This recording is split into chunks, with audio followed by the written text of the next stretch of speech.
विद्यार्थी मित्रांनो नमस्कार. मी डॉक्टर भारत गडाख, सहाय्यक प्राध्यापक, department of geography, KRTR, BH commerce and science, popularly known as KTHM college. विद्यार्थी मित्रांनो, सर्वप्रथम आजच्या तासिकेमध्ये मी तुमचे सहर्ष स्वागत करीत आहेत.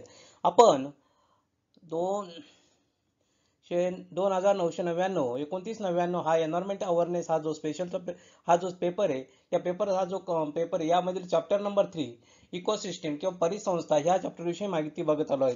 विद्यार्थी मित्रांनो, मागील बऱ्याच तासिकेपासून इकोसिस्टीम म्हणजे काय, इकोसिस्टीमचे असणारे वेगवेगळ्या प्रकाराविषयी आपण चर्चा करत आलो आहोत.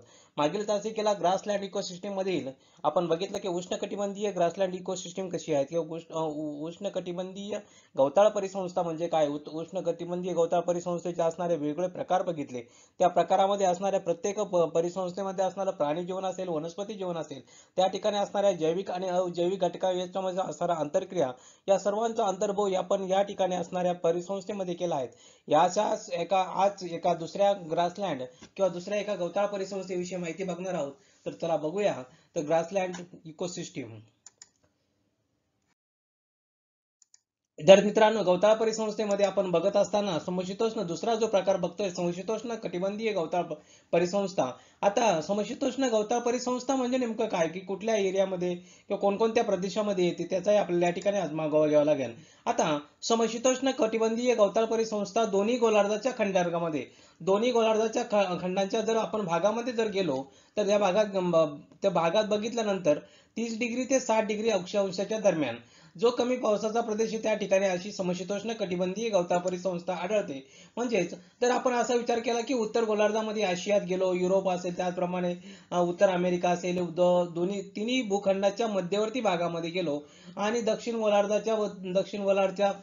भागामध्ये गेलो असेल, अमेरिकेतील अँडीज पर्वताच्या पूर्वेला असेल, अर्जेंटिना प्रांत असेल, दक्षिण आफ्रिकेच्या कलारीच्या पूर्वेकडील पठार असेल, ऑस्ट्रेलियातील खोरे असेल, अशा प्रत्येक प्रदेशामध्ये या प्रकारे समशीतोष्ण कटिबंधीय गवताळ परिसंस्था आढळते.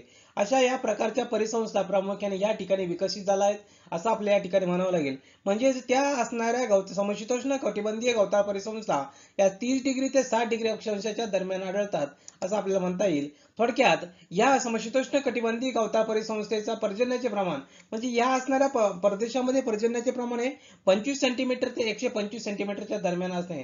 त्यामुळे या ठिकाणी असणाऱ्या थोडेसे फार मोठ्या प्रमाणाचं गवत फारसं उगवत नाही असं आपल्या या ठिकाणी सांगावं लागेल. आणि सर्वात महत्वाची गोष्ट आहे की समशीतोष्ण कटिबंधीय गवताळ परिसंस्थामध्ये झाडाझुडपांची वाढ न होण्याचे कारण म्हणजे त्या ठिकाणी असणारा पाण्याचा अभाव, पावसाचा अभाव ही सर्वात महत्वाची त्या ठिकाणी असणारी समस्या आहे. म्हणजे ज्या समशीतोष्ण कटिबंधीय गवताळ प्रदेशामध्ये पाऊस हा कमी पडत असल्यामुळे त्या ठिकाणी असणाऱ्या झाडाझुडपांची वाढ असेल, गवताची वाढ असेल, त्या प्रमाणामध्ये होत नाहीत असे आपण म्हणूया. म्हणजेच या ठिकाणी असणारे कोरडे वारे हे देखील वनस्पतीची वाढ न होण्याचे एक सर्वात महत्वाचे कारण आहे. आणि ह्या सर्वात महत्वाची गोष्ट सांगत असताना की वनस्पती असे असणारे कोरडे वारे असतील किंवा वाहणारे वारे असतील ते सहन करू शकत नाही. पर्यायाने गवताळ प्रदेश असेल किंवा त्या शेजारचा वन्य प्रदेश असेल यांच्या दरम्यान असलेल्या प्रदेश, झाडे झुडपे असतील यांच्या गवतांची याच्यामध्ये एक चढाओढ लागून आलेली आढळून आपल्याला त्या ठिकाणी दिसून येईल.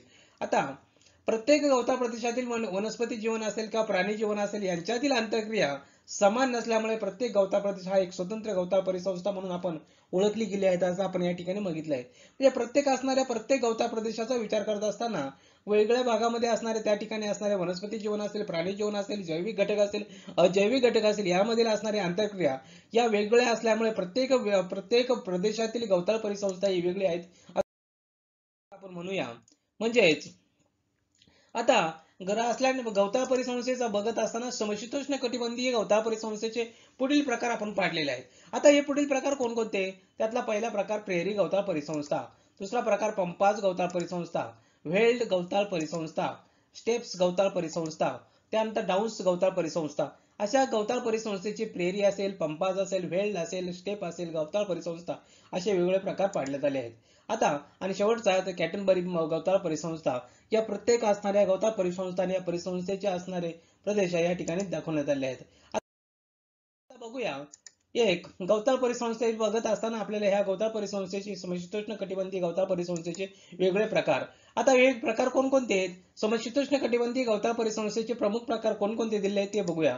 त्यातला पहिला प्रकार बघूया प्रेरी गवताळ प्रदेश. आता प्रेरी गवताळ प्रदेश बघत असताना संयुक्त संस्थांचा उत्तरचा, कॅनडाचा दक्षिण भाग म्हणजेच उत्तर अमेरिकेच्या मध्यभागी असलेला सकल मैदानी प्रदेशात प्रेरी गवताळ परिसंस्था आढळते.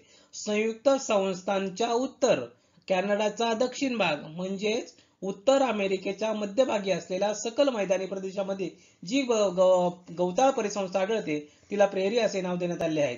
आता या प्रेरी गवताळ परिसंस्थेचा जर बघितलं तर त्या ठिकाणी असणारं हवामान हे विषम स्वरूपाचं आढळतं. आता उन्हाळ्यातील सरासरी तापमानाचा जर आपण विचार केला तर 6 डिग्री पासून तर 22 डिग्री पर्यंत सेल्सिअस पर्यंत या ठिकाणी तापमान आढळतं. त्याच जर हिवाळ्याचा जर आपण विचार केला तर त्यावेळेस साधारण मायनस डिग्री -4 ते 19 सेल्सिअस पर्यंत त्या ठिकाणी तापमान आढळतं. आता मुख्यतः जर आपण या ठिकाणी पावसाचा विचार केला तर या ठिकाणी पाऊस मुख्यतः उन्हाळ्यात पडतो. त्याचे प्रमाण 30 सेंटीमीटर ते 75 सेंटीमीटर पर्यंतच असते. काही भागामध्ये 40 ते 100 सेंटीमीटर पर्यंतही या ठिकाणी पाऊस पडतो. थोडक्यात या ठिकाणी असणाऱ्या पावसाची अनिश्चितता असेल, उन्हाळ्यातील उच्च तापमान असेल, हिवाळ्यातील पाणी गोठवण्याच्या पेक्षाही कमी तापमान असेल, जोरदार वारे असेल, उन्हाळ्याच्या उत्तरार्धामध्ये पाणी तीव्र टंचाई असेल, अशी ही सर्वात महत्वाची प्रेरी गवताळ प्रदेशाची किंवा प्रेरी प्रदेशाच्या हवामानाची वैशिष्ट्य आपल्याला या ठिकाणी सांगता येईल. म्हणजे थोडक्यात या ठिकाणी असणाऱ्या प्रेरी गवताळ परिसंस्थेचा हा एक सर्वात महत्वाचा एक कॅरेक्टरिस्टिक्स किंवा वैशिष्ट्य आपल्याला म्हणता येईल. या वैशिष्ट्यपूर्ण असणाऱ्या या प्रेरी गवताळ परिसंस्थेचा हवामानाचा तेथील वनस्पती व प्राणी जीवनावर फार मोठा प्रभाव पडलेला आहे असं आपल्या या ठिकाणी म्हणता येईल. यानंतर पुढे गेल्यानंतर आपल्याला असं म्हणता येईल की प्रेरी गवताळ प्रदेश असेल, प्रेरी गवत उंच वाढणारे असेल, खोल मुळाचे असते आणि पूर्ण वाढ झालेले गवत साधारणपणे तरी 1 ते 3 मीटर उंची वाढलेले असते. त्यामुळे ही गवताची रोपे एकाएकी वाढलेली नसतात. आता सर्वात महत्वाची गोष्ट आहे की या जमिनीखाली अनेक रोपांची मुळे एकमेकात गुंतून जाळे बनलेले असते असं आपल्याला म्हणता येईल. आणि सर्वात महत्वाची गोष्ट आहे की ह्या गवतांच्या वर्षाव किंवा दीर्घाव अशा जाती पुष्कळ प्रमाणामध्ये आढळतात. येथे अर्धवट हिरवे असेल, अर्धवट वाळलेले गवत असे मोठ्या प्रमाणामध्ये आढळते.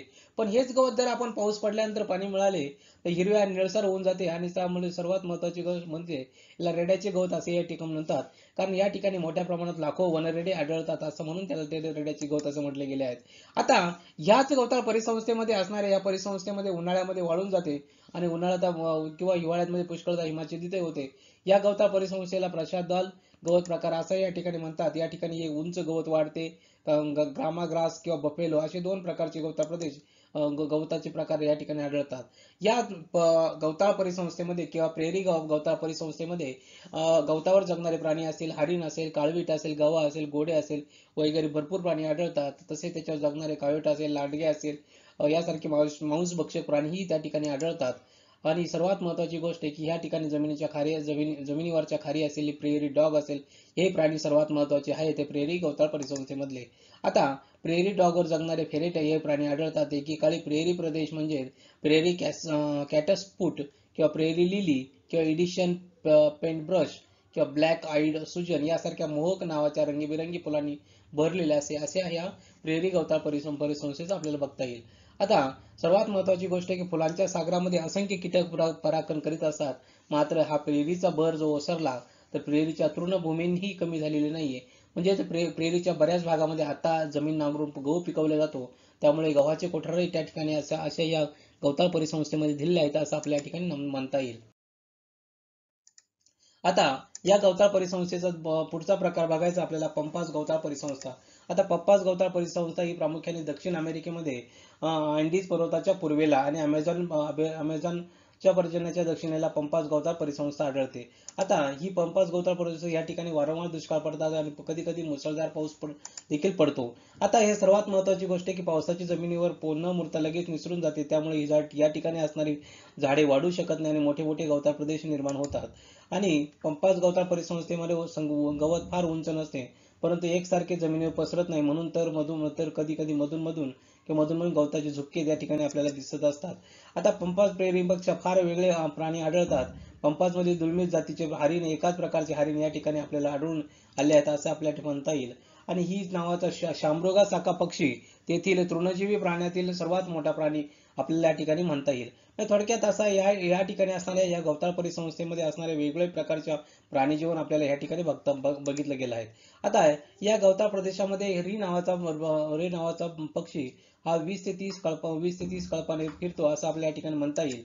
आता त्यानंतर पुढे गेल्यानंतर आपण बघणार आहोत की गवताळापासून तर गवतापर्यंत टोळापर्यंत अनेक खातो अनेक लहान छोटे मोठे सस्तन प्राणी, पंपासमधील मुख्य तृणजीवी प्राणी होय, आणि त्यावर त्या ठिकाणी केवी असेल, मारा असेल यांचा त्यामध्ये समावेश होतो.